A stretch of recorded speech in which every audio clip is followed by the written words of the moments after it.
Hey, ¿qué pasa? Soy Jorge Antonio y este vídeo es para Luis J. Juan, que está equivocado y no lo quiere admitir. Resulta que estamos hablando de... Bueno, estamos viendo el vídeo este del profesor Huerta de Soto, donde él habla de cómo la revolución industrial tuvo la repercusión positiva de ver cómo la calidad de vida del aldeano que migraba del campo a la ciudad para trabajar en una fábrica mejoraba. Y bueno, pues yo me acuerdo que este tema, por ejemplo, lo hemos visto ya en el colegio.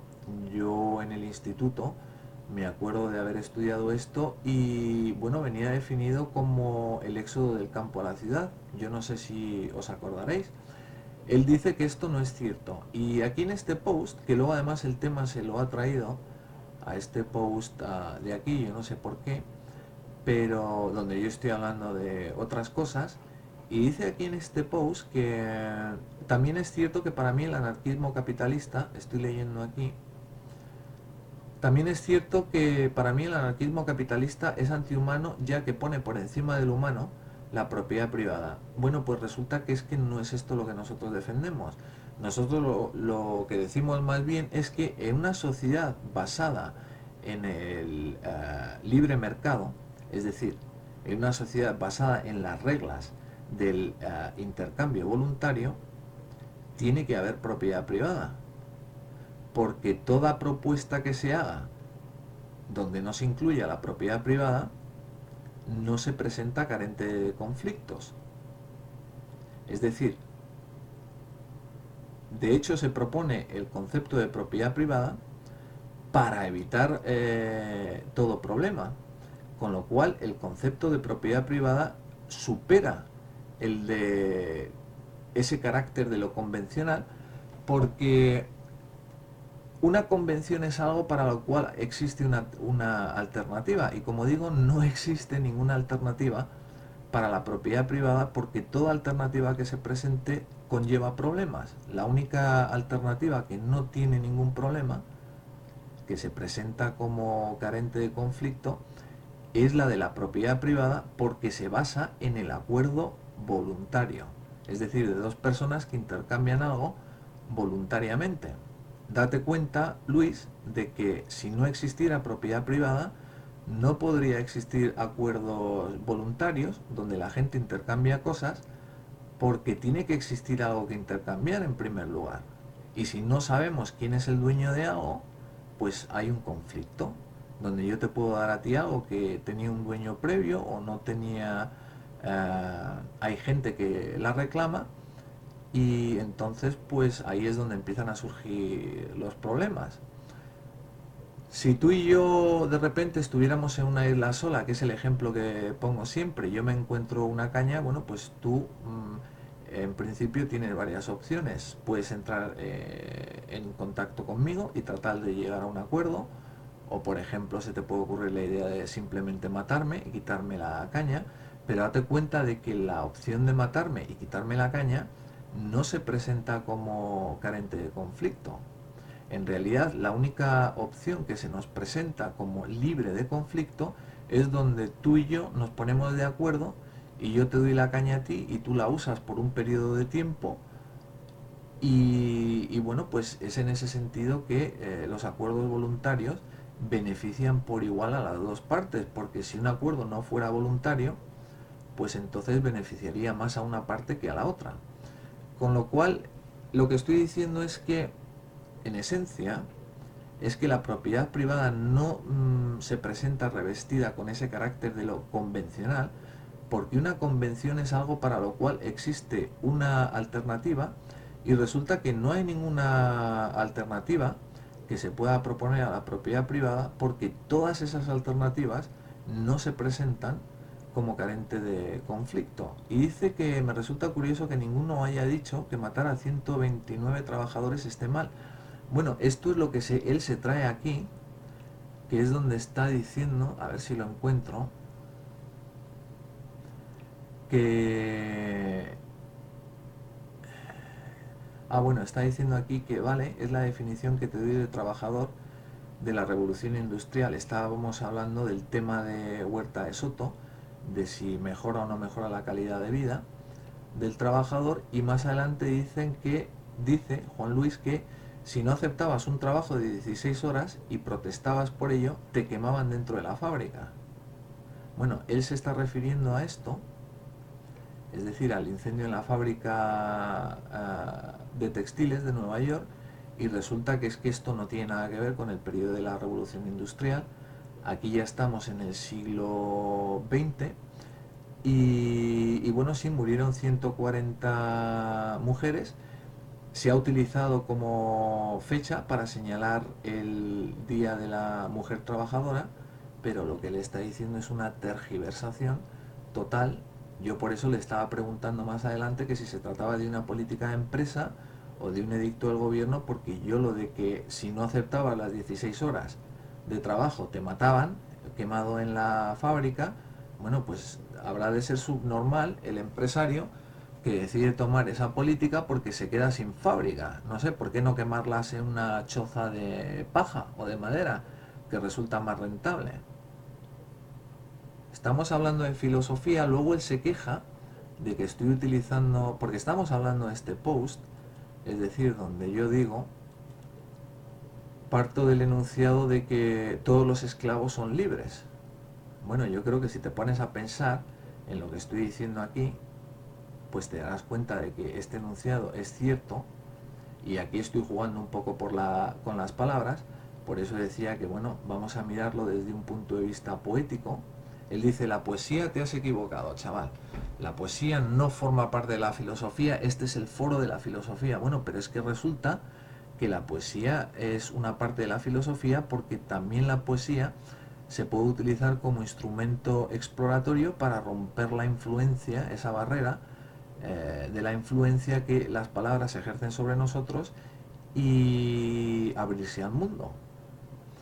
Bueno, él dice que la filosofía es otra cosa, habría que cargarse a Nietzsche y a otros muchos filósofos si la poesía no forma parte de la filosofía, pero da igual, porque es que estoy hablando de enunciados sintéticos a priori y de enunciados analíticos, y esto sí que es filosofía, y la poesía también.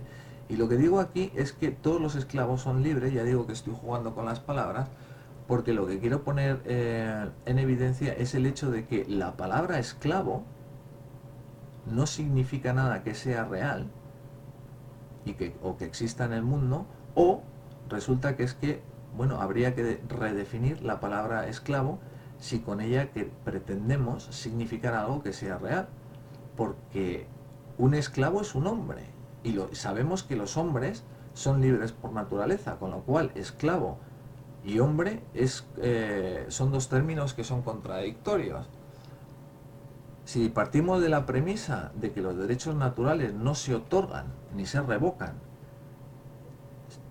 si partimos de la premisa del hecho de que el Estado lo único que puede hacer es conceder privilegios, pero no revocar un derecho natural, porque un derecho natural se nace con él, no es algo que se pueda otorgar o revocar. Me refiero a, por ejemplo, si, no sé, un ciudadano de un país centroafricano viene como ilegal a España.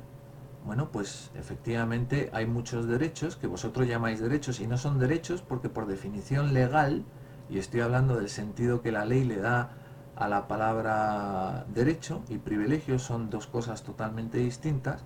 Un privilegio es algo que se puede quitar y revocar, mientras que un derecho natural se nace con él.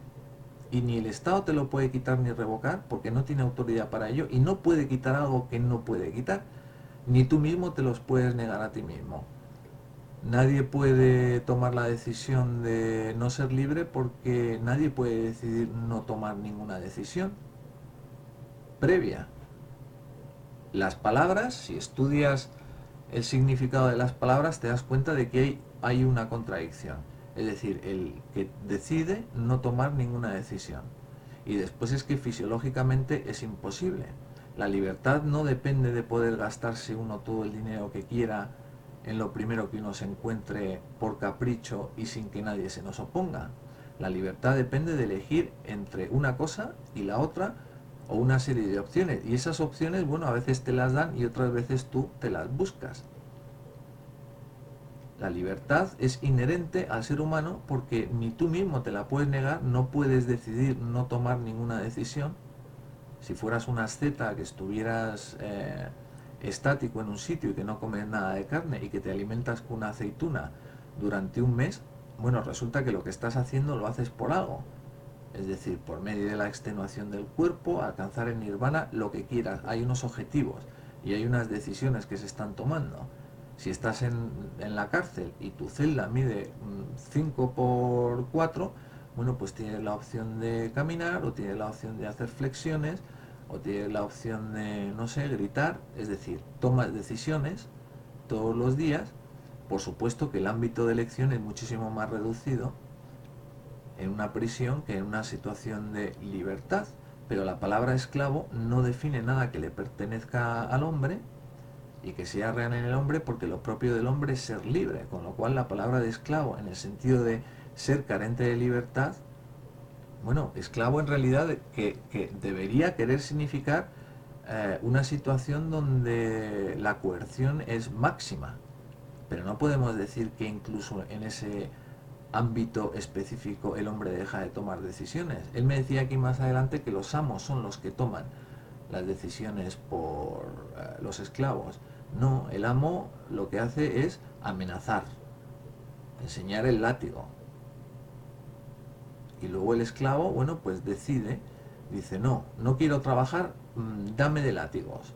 O sí, decido trabajar, pero en cuanto te des la vuelta te voy a dar un machacazo en mitad de los omoplatos con este cuchillo que te vas a enterar. Bueno, resulta que hay una serie de opciones, es decir, el esclavo está en una situación de falta de libertad, pero las decisiones que toma las toma en base a algo, es decir, hay algo que se le está poniendo y no hay ninguna decisión que se tome libremente, porque todas las decisiones que tomamos las tomamos sobre la base de algo que se nos opone, es decir, el hambre o lo que se quiera. Si uno decide cazar y salir a cazar y tomar la decisión de matar una presa para aliviar el hambre, bueno, pues es que resulta que hay algo ahí que se te está oponiendo, y es que es por eso por lo que estás tomando una decisión. Si todo nos fuera bien, no tendríamos que tomar decisiones. Lo fundamental de tomar decisiones es que nos proyectamos en el futuro, vemos que la situación actual en la que estamos no nos gusta, no estamos satisfecha con ella, con lo cual lo que hacemos es proyectarnos en el futuro, y en base a la acción humana lo que hacemos es traer a un presente una imagen de nosotros que esté más de acuerdo con aquello que perseguimos en la vida. Entonces, mira, sí, se trata de un juego de palabras, pero también se trata de un juego de palabras donde yo estoy intentando poner en evidencia el hecho de que la palabra esclavo no significa nada, porque lo fundamental del hombre es el ser libre. Y voy a puntualizar una cosa. Yo ponía el ejemplo de alguien que venía de África, y nadie me puede negar el hecho de que esa persona, bueno, pues no tiene los mismos derechos que un español. Ahora vosotros decís, los derechos naturales no existen. Bueno, y si no existen, a esa persona que no tiene los mismos derechos que un español, ¿qué pasa? ¿Se la puede matar legalmente? ¿Se la puede torturar? ¿Se la puede robar? ¿Se la puede calumniar? No, eso sigue estando penado. Cuando tú abres tu pasaporte por la página final y allí les he escrito que la entidad emisora se reserva el derecho de titularidad del mismo, pero que ello no va en contra de tus derechos, bueno, pues se supone que son los derechos que te quedan si te quitan ese pasaporte. Los mismos derechos tienes que el africano que viene a España de ilegal. Resulta que lo que tú llamas derechos, desde un punto de vista legal, se denomina privilegios, porque es el Estado el que los otorga y el que los revoca. Y por privilegios me refiero a cosas como el derecho a la salud pública, el derecho a la educación, el derecho a esto, el derecho a cosas. No tenemos derecho a cosas. Lo único que tenemos derecho es a que se nos respete la vida, a que no se nos calumnie, a trabajar, que no es lo mismo que el derecho al empleo. Una cosa es el derecho al empleo, que es algo que el Estado otorga, mientras que el derecho a trabajar, para trabajar solo hace falta tener ganas. El derecho al trabajo, en tanto que derecho al trabajo, si yo no soy dueño de mi propia fuerza de trabajo, ¿quién es? Y si no tiene dueño mi propia fuerza de trabajo, ¿la puedo reclamar yo desde el preciso instante en que no tenía dueño? Y si la respuesta es no, ¿por qué?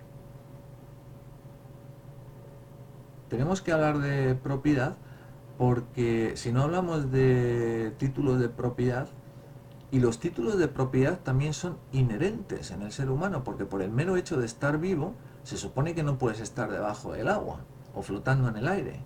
En algún sitio tendrás que estar. Vosotros decís que los derechos naturales no existen.